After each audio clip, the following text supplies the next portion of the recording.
on va parler de bicep curl, tricep curl, fly et compagnie. Je rentre tous les exercices de poids libre dans la même catégorie. Donc, deux choses qu'on va parler, très important, un peu de principes mécaniques, biomécaniques, physiques, donc tout ce qui est bras de résistance, et en second lieu, on va parler de tout ce qui est positionnement, posture et les fameux swings. Donc, premièrement, bras de résistance. Donc, un petit peu de physique qu'on va faire ensemble. Bras de résistance, qu'est-ce que c'est? Ça va être la distance entre un point de pivot et une force qui est appliquée. Donc, si je prends un exemple avec un bicep curl ici, mon bras de résistance le plus grand, c'est là où est-ce que je vais appliquer la plus grande force pour contrer ma résistance. Donc, si je suis placée ici, la distance entre le coude, qui est mon point de pivot, et ma main, qui est là où va s'appliquer la force, si je suis placée ici, c'est presque à zéro. Mon bras est complètement allongé.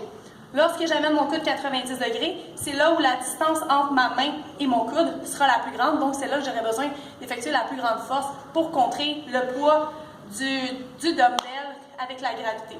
Même chose si je suis placée ici, j'ai plus aucune résistance. Ma main et mon coude est presque au même niveau. À ce moment-là, j'ai plus aucune force vraiment à appliquer.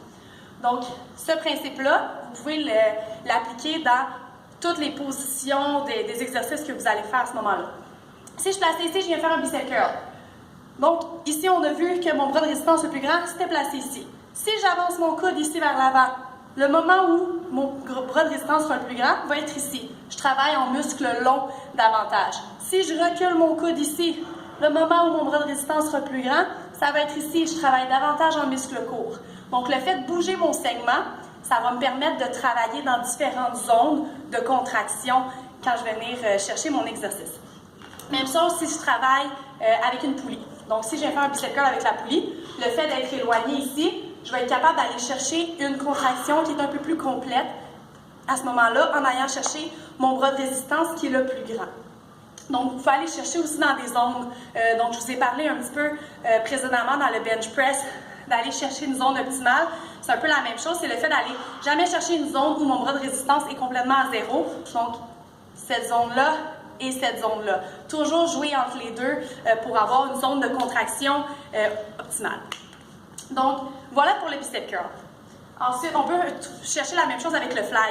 Donc, si je fais un fly avec des poids libres, couché sur le dos, le moment où mon bras de résistance est le plus grand, c'est quand je suis ouvert complètement. Parce que couché sur le dos, la distance entre mon épaule et ma main, c'est là où mon bras de résistance est le plus grand. Alors que si je fais un fly à la poulie, ça va davantage être ici lorsque je ramène complètement. Donc, la distance entre ma main et mon épaule, c'est là qu'il va y avoir le bras de résistance le plus grand. Donc, vous pouvez vraiment jouer avec tous les positionnements pour vos exercices pour aller chercher la zone optimale avec le bras de résistance le plus grand. Voilà pour la petite portion physique biomécanique. Maintenant, on va parler un petit peu plus du positionnement du corps, donc les fameux swings qu'on se donne quand on vient chercher un exercice. On voit trop souvent durant un bicep curl ici, ce mouvement-là, pour venir monter le poids. Donc, dans la vidéo précédente, donc dans le